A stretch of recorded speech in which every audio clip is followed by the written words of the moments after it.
Welcome back, ladies and gentlemen, to Mastery, Personal Development, and Leadership. We are so glad to have you here.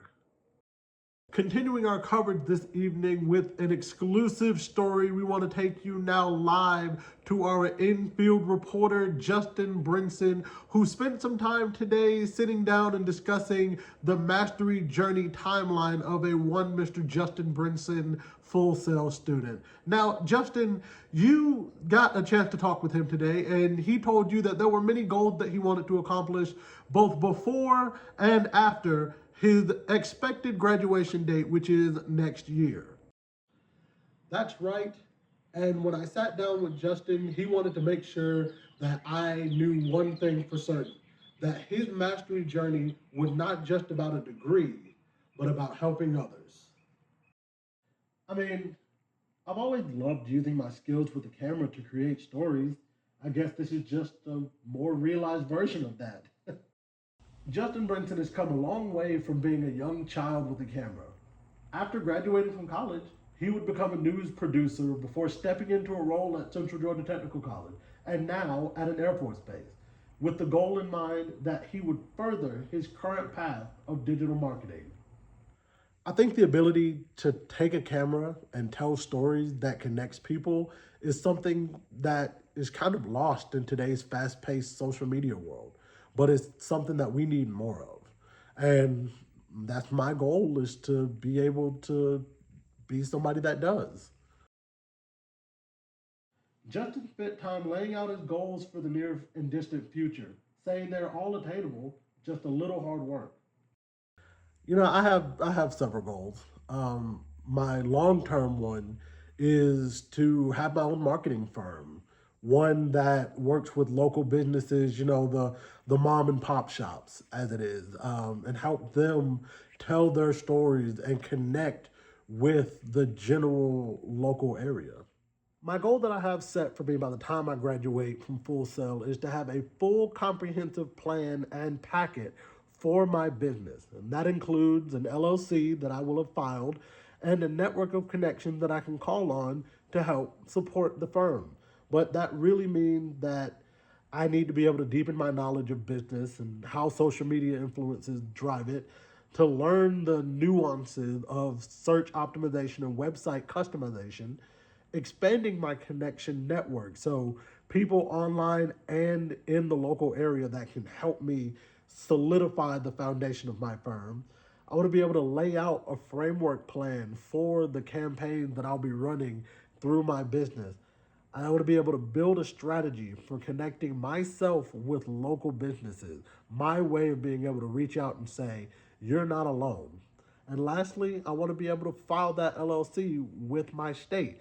That's the six things that I'm definitely going to need to do before I graduate. That sounds like a lot. My next question is, you mentioned social media is something that's taken away from people to people connection, but it's a cornerstone of your goals. How do you plan to use that given it's such a large role in society? Well, yeah, that is going to be a lot of effort for sure. But one thing I know for sure that I want to be able to do, and one thing that I feel like I have a strong foundation of being able to do, is having a good influence on people. There's a section in a book I read called Social Media for Business by Linda Cole that says, all the time, people and things are influencing even the smallest decisions we make. Our job now is to make them positive influences. And honestly, I feel like through my works, I'll be able to do that. All right, one last question, and I'll get out of your hair. Are you afraid of this journey? Many people find even the idea of a journey like yours to be a lot to try to take on. Well, I definitely look at it as a challenge. But there is a section of a book that I also have been reading so far on my mastery journey called Mastery by Robert Greene. There's a section in his book called Trust the Process. And in that section, it says, whenever we learn a skill, we frequently reach a point of frustration. What we are learning seems beyond our capabilities. Giving in to those feelings, we unconsciously quit on ourselves before we actually give up. I know it's going to be a heavy journey. I know it's going to be filled with a lot of ups and downs, but if I just continue to trust the process and I continue to just let the subconscious or the unconscious handle those feelings and handle that for me, then I know I'll be able to follow the journey a lot better. Now, I sat down with Justin to talk more about his inspirations on his mastery journey, and one thing that he wanted to make very clear, he talked very candidly about this, was his maternal grandmother's inspiration, her want for him to continue his education. That, coupled with his wife's support, are huge inspirations for him and a huge reason why he decided to walk this mastery journey. Of course, we are going to make sure that we continue to follow him as he goes upon his mastery journey. Reporting in the field, your infield reporter, Justin Brinson. Thank you, Justin. Great work as always. Folks, when we come back from our commercial break, we are going to send things over to our in-house meteorologist, Justin Brinson, and he is going to give you a look at your evening forecast and what you can expect tomorrow when you wake up.